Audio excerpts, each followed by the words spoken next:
Hello, welcome back to the Happy Hut. I've come outside because the weather's not terrible for a moment, but I'm going to show you everything that I earn on this YouTube channel. I'm going to have all the stats on screen here. We're going to be going through my click-through rate, my RPM, that's how much YouTube pay me per 1,000 views. I'm going to show you which videos are doing well, and I'm also going to take a peek at my 3 new YouTube channels, which might be a terrible idea.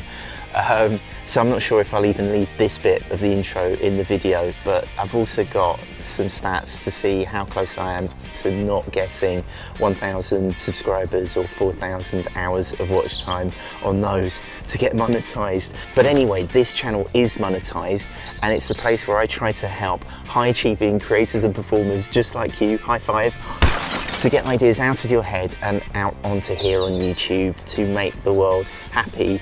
But this video is about making the world money.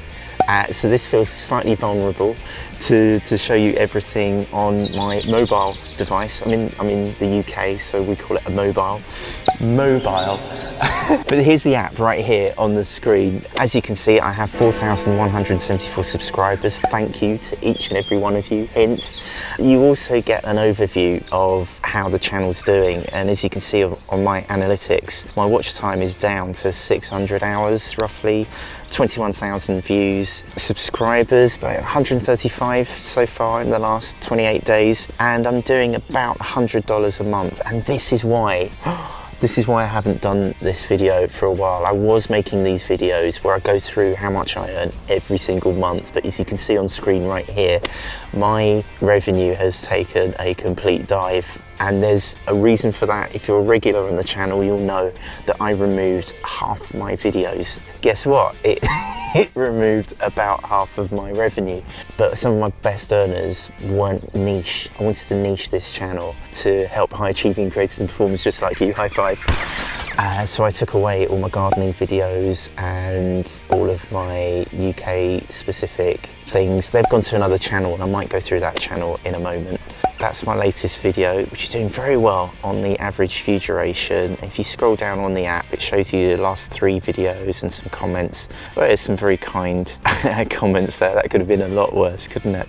Let me dive into analytics. I'm going to click on view more. In the last 48 hours, this is pretty regular. I get about 1,500 views, and these are my top videos.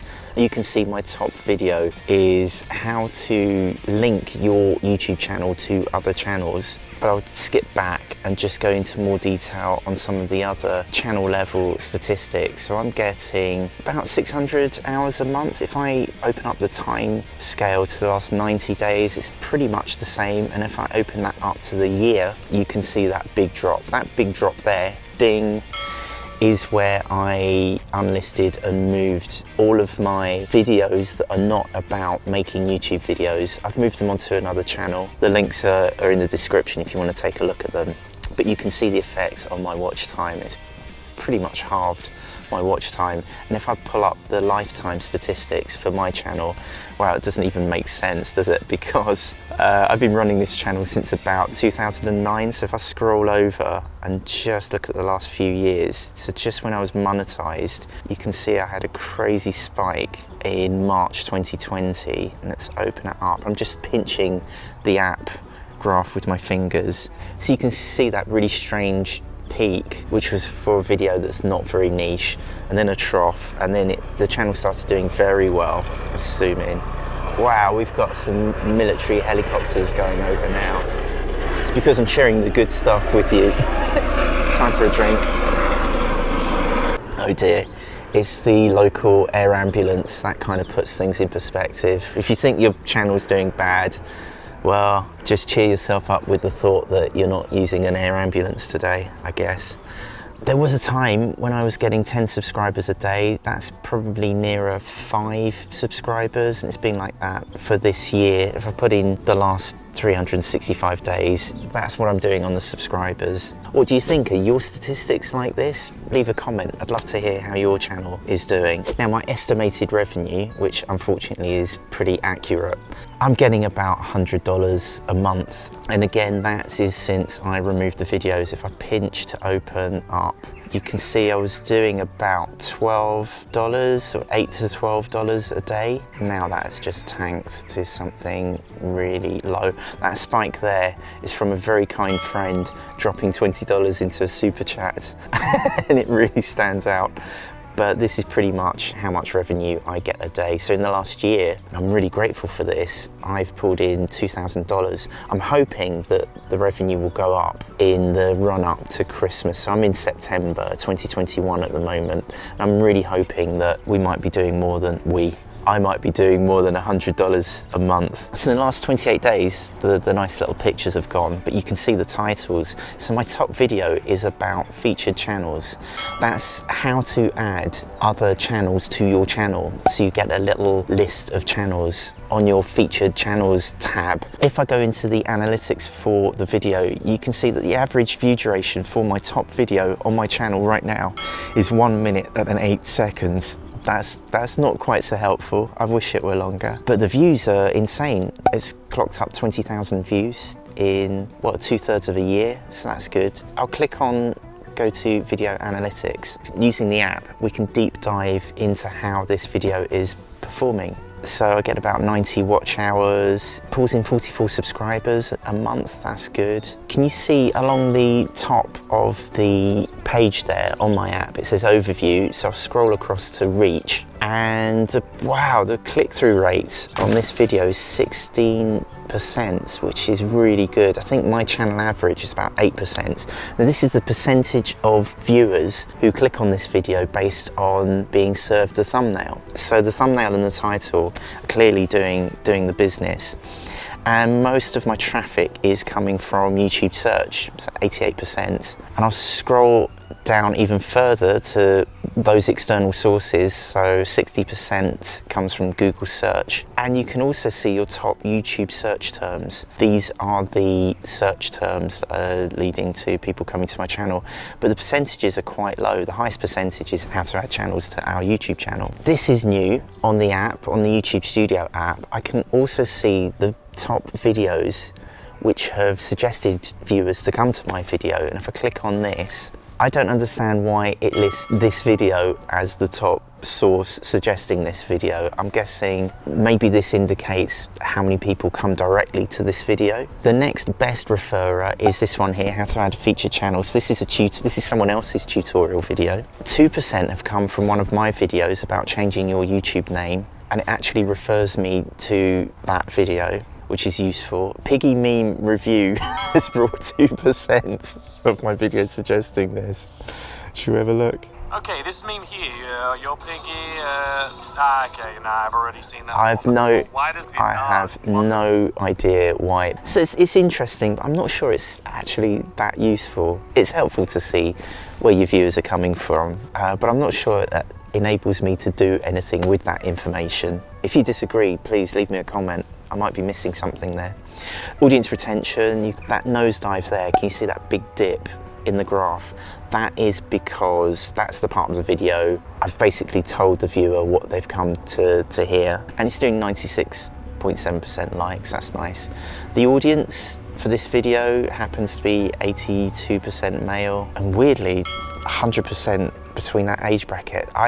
I don't want to question YouTube statistics, but that seems very strange and not very likely. The top geography is the United States, which is good because United States viewers pay the most, as you might already know if you're monetized. Let's go to the revenue. This is what you want to see, isn't it? For that one video, I'm getting about $18 a month. The RPM, this is how much YouTube pays me per 1,000 views for this one video. So it pays me about $4 per 1,000 views. It's a short video. I find if my videos are longer than 8 minutes, the revenue per 1,000 views is so much higher. Let's compare this now to how my overall channel is doing.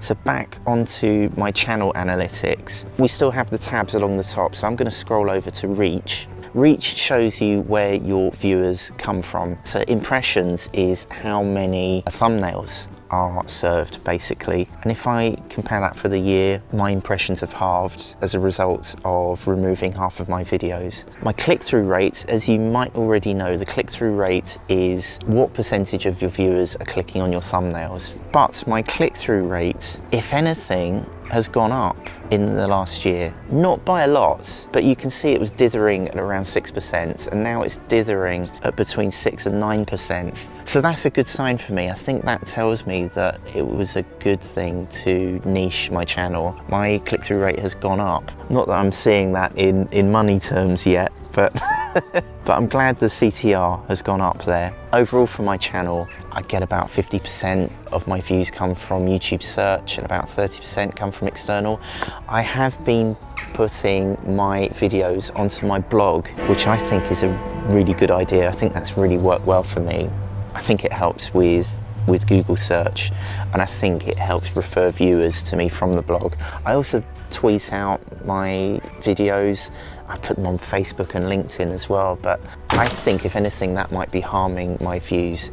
I think they click through the video through curiosity, so they're not actually there to watch the whole video, they just want to see it because they've seen it on their feed. So for me, putting videos out on social media, I don't think works very well. The top videos suggesting my content, you can see now what other videos on YouTube are referring viewers to your channel, but I'm not sure there's anything that I can do about affecting this, so I'm not sure how useful it is. Let's go over to engagement. No, let's not go over to engagement. You want to see the money, don't you? Show me the money. So for my channel revenue, I'm getting $101 for the last 28 days. If I compare that with the last 90 days, it's pretty much the same. In the last year, it's tanked. It has really tanked since I removed those videos. Let's go back. I don't want to look at this anymore. My RPM, that has stayed at channel level, that has stayed pretty much the same for the year, so around the $6 level. Overall, my lifetime RPM is $2.55, but I think that includes the time from when I was monetized before, and YouTube removed monetization from anyone who had under 1,000 subscribers. But if it is of use or interest, you can see how my RPM has fluctuated, and you can see that really nice hump from September to Christmas last year. The RPM does go up from $6 to around $9 or $10. I'm really hoping that that will happen again this year. Fingers crossed. What's your RPM? Let me know in the comments below. I'd love to know how my RPM compares with everyone else's, obviously, and that's probably why you're watching this video. These are my top earning videos. It's not a very pretty screen, but the featured channels is pulling in $18. There's a huge drop to the next level of videos. I've got a tutorial on how to fast forward and rewind videos on YouTube. That's $5 a month. Oh, this video I made years ago when my kids were really young and drawing all over the car. That video is still pulling in $3 a month, which I'm delighted by. That's amazing that something I made about 6 years ago is now bringing in $3 a month. It's wonderful, isn't it, YouTube? My brain at the moment as a YouTube creator is to just keep making videos, because the more videos I put out, then the more videos I've got out there pulling in $1 or $2 a year. Obviously it's not enough to live on, but in my brain I'm still thinking, oh, if I could just make 2 videos a week, then I'll always be increasing my revenue by $1 or $2 a month for each video. So say I made 10 videos, I mean that could be $10 or $20 a month that my income increases. And then of course I hit a wall, and then see the futility of it. Just think, what's the point? Because you know, you can't live on $100 per month in a Western economy. I don't know where in the world you're watching. You might be watching on another continent, and this might actually look like a lot of money to you. And if it is, good luck, let me know in the comments. I'm gonna keep going because I'm learning so much from these experiments here on YouTube. I've spread out my experiment now, so what I'm doing now is making 3 other channels. I wonder if I can pull them up here. Now some of these channels are dead. Some of them are very active. So I've got a travel channel, Neil's Trains and Stops, that's at 93 subscribers. I've got my Dad Delivers vlog, which I think is my favourite channel at the moment. That's on 400 subscribers. And my IKEA Dad channel is on nearly 180 subscribers. So Dad Delivers is where it's at. And I think I've stopped making videos so frequently on this channel to try and get some more videos on that channel. Should we go in? Oh, this is going to make this video long. But there's a little sneak peek on how I'm doing on Dad Delivers. I'm going to make a whole video about this, I think, and I'm going to show you how many views that I'm getting on this other channel. It's almost the same amount of views and watch time that I'm getting on this channel, but obviously it's not monetized yet. If I could get this other channel monetized, that could double my revenue to $200 a month, which would be great. It's taking so long. The number of subscribers, I only get about 1.5 subscribers a day on that channel. So it would take me another 2 years to hit 1,000 subscribers. I've hit the 4,000 hours watch time because the videos are good. I know they're good because they worked on my other channel before I removed them. Let's dive in here. Yeah, look, I'm getting like 600 hours a month, and on my lifetime for this channel I've hit the 4,000 hours easily. It's just the subscribers, and the problem with that channel is that the videos do really well on search. There are lots of how-tos, you know, how to change a line on a strimmer, which they do really well on search, and people watch them and think, thank you very much, that's all I needed to know, and then move on. It's not so good for gaining subscribers. So I think my plan with that channel is to make it a bit more personal. Try and make videos that people might want to come back to. I'll cover all of that on the other video, and I'll put that video on screen now and in the description. But if you have any questions, leave them in the comments below. I hope this video helps. And right here is what YouTube thinks you'd love to watch next. Good luck with your channel. Let me know how your channel's doing. I'd love to know.